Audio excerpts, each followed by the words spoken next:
memberikan penjelasan dengan jelas kepada peserta didik tentang tentang pelajaran yang akan kita bawakan, apa itu sholat, bagaimana itu sholat, bagaimana cara melakukannya, apa saja rukun dan syarat untuk sholat.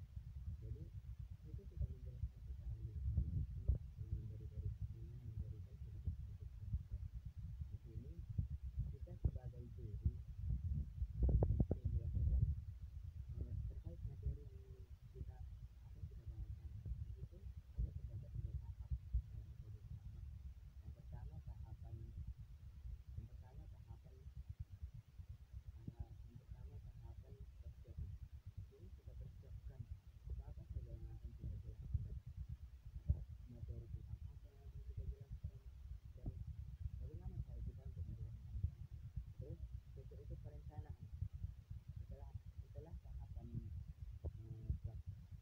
setelah tahapan persiapan, di sini ada tahapan perencanaan. Disinilah kita menyusun rencana atau strategi atau metode untuk kita mengajarkan bahan materi ajar yang akan kita sampaikan. Di sini kita menentukan bagaimana cara kita untuk mengajar kepada peserta didik. Bagaimana mereka supaya paham dengan apa yang kita jelaskan. Dengan memberikan contoh bagaimana mereka supaya paham dengan apa yang kita jelaskan. Selanjutnya yaitu tahapan pelaksanaan. Disinilah tahapan pelaksanaan dan kesimpulan. Disinilah dan tahapan terakhir dari metode ini. Di sini kita melaksanakan apa yang sudah kita persiapkan, yang sudah kita rencanakan, lalu kita ajarkan kepada peserta didik, yaitu misalnya tentang sholat tadi. Jadi di sini kita langsung kita laksanakan cara mengajar itu. Jadi di sini kita harus bisa memanfaatkan kondisi kelas agar bisa kondusif dan para peserta didik mengerti dengan apa yang kita ajarkan. Untuk selanjutnya yaitu kesimpulan. Jadi setelah tahapan persiapan, perencanaan, pelaksanaan, tentu ada kesimpulan. Di situ kita harus dapat memberikan kesimpulan tentang apa materi-materi yang kita jelaskan, yang lebih padat, yang lebih terperinci agar mudah dapat dipahami oleh peserta didik. Selanjutnya untuk metode ceramah ini tentu tidak dapat berdiri dengan sendirinya.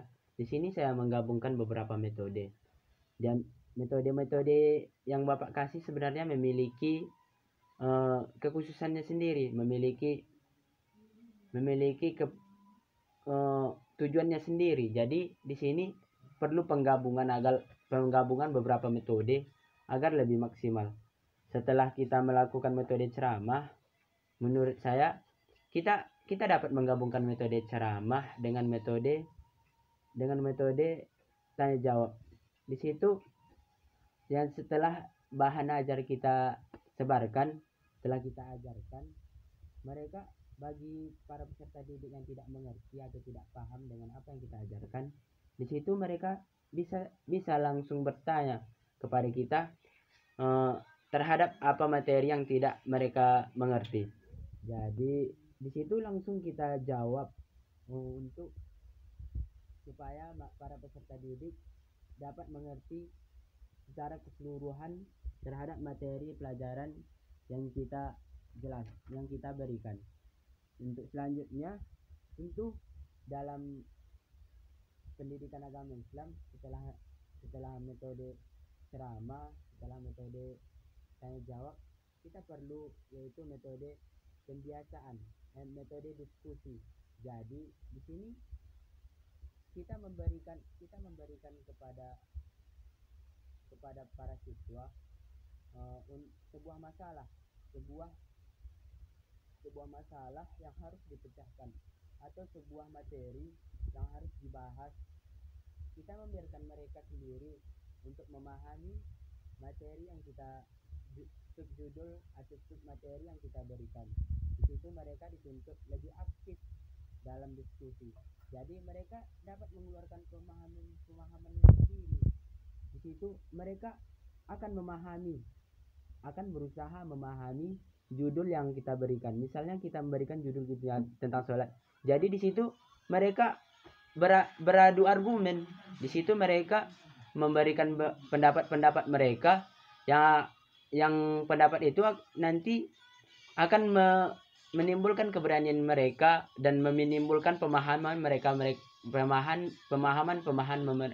mereka sendiri terhadap bahan ajar yang telah kita kasih tadi. Selanjutnya yaitu kita tentunya dalam pendidikan agama Islam yang terpenting itu adalah pembiasaan. Jadi setelah metode-metode pembelajaran itu telah kita berikan, tentu pasti ada pembiasaan.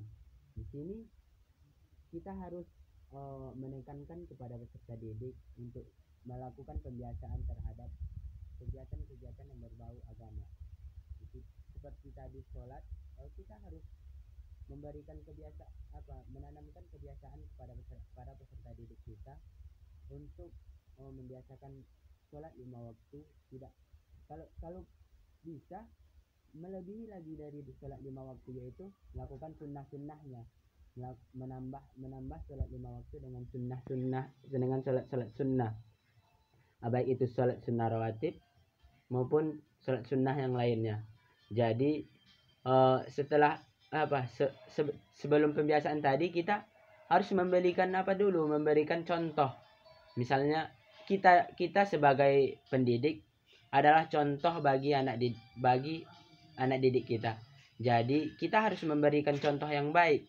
Jika gurunya baik, maka insya Allah penerusnya juga baik.